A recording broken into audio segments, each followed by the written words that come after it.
नमस्कार, आप देख रहे हैं खबर 100 में हूं आपके साथ राहुल मौर्य। आइए रुख करते हैं इस वक्त की बड़ी खबरों पर, लेकिन उससे पहले एक नजर हेडलाइंस की ओर। इंदौर में चप्पे चप्पे पर पुलिस का पहरा, नियम उल्लंघन करने पर ढाबा संचालकों पर हुई कार्रवाई। गैर अधिमान्य पत्रकारों का विरोध प्रदर्शन, सभी पत्रकारों को योजना से जोड़ने की मांग। पूर्व सीएम कमलनाथ ने लिखा पत्र, सीएम शिवराज को अभियान को बदलने का दिया सुझाव।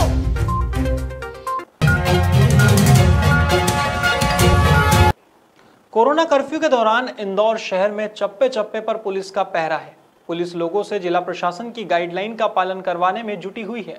साथ ही कर्फ्यू तोड़ने वालों को सख्त हिदायत के साथ सजा दे रही है। इसी कड़ी में तेजाजी नगर पुलिस ने क्षेत्र के एक ढाबे पर दबिश दी और भीड़ लगाकर ढाबा संचालित करने वाले 4 लोगों के खिलाफ कार्यवाही की। फिलहाल पुलिस ने केस दर्ज कर कार्यवाही शुरू की है। वर्तमान में जैसा कि सभी लोगों को मालूम है कि लॉकडाउन की स्थिति चल रही है, कोरोना कर्फ्यू लगा हुआ है। ऐसी स्थिति में किसी भी प्रकार से किसी भी ढाबे पर ना तो वहाँ पर कोई खाना खिला सकते हैं, ना उनको बिठा सकते हैं। कल थाना तेजाजी नगर द्वारा शाम को जब अपने एरिया में भ्रमण किया जा रहा था, तब उसी दौरान सूचना मिली कि 2-3 ढाबे पे कुछ लोग बैठ के खाना खा रहे हैं। थाना प्रभारी तेजाजी नगर द्वारा मौके पर पहुंचकर 4 ढाबा संचालकों पर दबिश दी गई, जहां पर लगभग 30 से 35 लोग खाना खा रहे थे। उन सभी को 151 के तहत गिरफ्तार किया गया है। साथ ही साथ ऐसे ढाबा संचालक जो चारों ढाबा संचालक थे, इनके विरुद्ध 188 कार्रवाई की गई है और आगे उनको हिदायत दी गई कि इस प्रकार और यदि कोई गलती करेंगे तो और सख्त कार्रवाई की जाएगी। इंदौर में कोरोना संक्रमित मरीजों के इलाज के लिए प्लाज्मा थेरेपी को बढ़ावा दिया जा रहा है, लेकिन कई निजी अस्पताल प्लाज्मा को लेकर मरीजों से अलग अलग राशि वसूल रहे थे। अब इसको लेकर प्रभारी मंत्री तुलसी सिलावट और संभागायुक्त पवन शर्मा ने निजी अस्पतालों के संचालकों के साथ एक बैठक की है।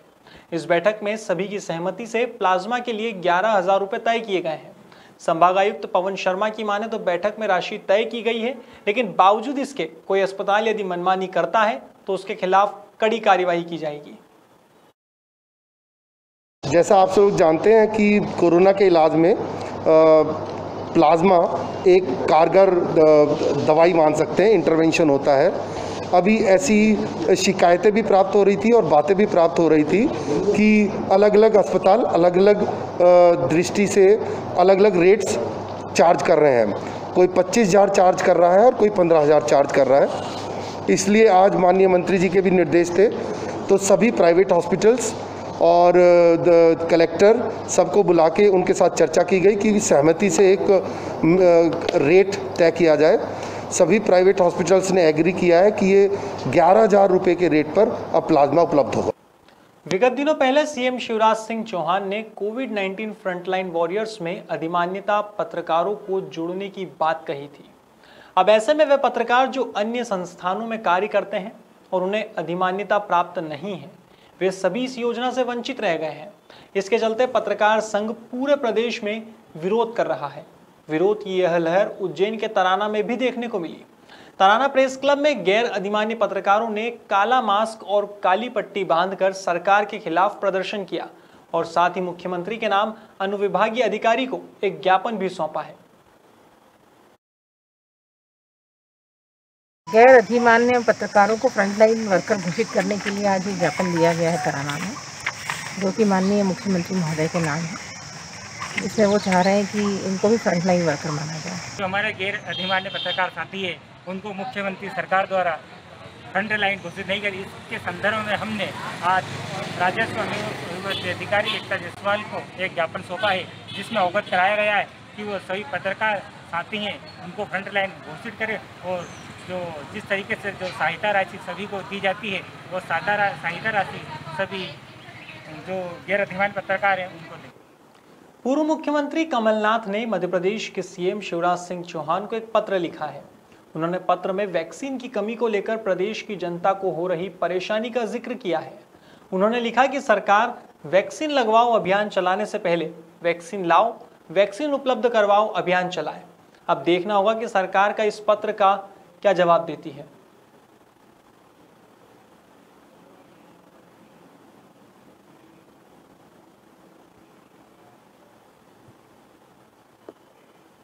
सोमवार को इंदौर में सर्वधर्म संघ के अध्यक्ष मंजूर बेग ने प्रभारी मंत्री तुलसीराम सिलावट और संभागायुक्त सहित जिलाधीश विद्युत मंडल के सीएमडी से एक अनुरोध किया है। पिछले लंबे वक्त से सभी काम धंधे ठप हैं। ऐसे में आम जनता काफी तकलीफ से गुजर रही है। कोरोना महामारी को देखते हुए उन्होंने मार्च, अप्रैल सहित मई के बिल को माफ करने का अनुरोध किया है, जिससे उपभोक्ताओं को किसी प्रकार की तकलीफ ना हो। मंजूर बेग की माने तो इस संबंध में एक पत्र मुख्यमंत्री और ऊर्जा मंत्री को भी तुरंत भेजा जाएगा और जनता की समस्याओं से अवगत कराया जाएगा। आज मध्य प्रदेश विद्युत मंडल द्वारा इंदौर शहर में बिलों का वितरण जारी किया है कि दुकानदारों को शटर के नीचे से बिल दिए गए हैं और रहवासियों को भी बिल दिए गए हैं। मैं आपके चैनल के माध्यम से और सोशल मीडिया के माध्यम से माननीय मंत्री जी तुलसी सिलावट जी से अनुरोध करूंगा, संभाग आयुक्त महोदय, कलेक्टर महोदय और सीएमडी मध्य प्रदेश विद्युत मंडल महोदय से अनुरोध है कि कोरोना महामारी को देखते हुए इंदौर की तकलीफ काफ़ी बड़ी है, क्योंकि वायरस गंभीर रूप धारण कर चुका है इंदौर में और आम जनता और पब्लिक काफ़ी परेशान है। पिछले 1 माह से कारोबार बंद है। आर्थिक स्थिति, व्यापारी हो, रहवासी हो, आम जनता हो, उनकी आर्थिक स्थिति काफ़ी कमज़ोर हो गई है। खाने पीने की व्यवस्था हो नहीं पा रही है। इस बीच कोई भी प्रभाव या उन पर भार सौंपा जाएगा तो आम पब्लिक और व्यापारी और छोटा मध्यम वर्ग का व्यक्ति उसको सहन नहीं कर पाएगा। इसलिए मैंने आज अनुरोध किया है।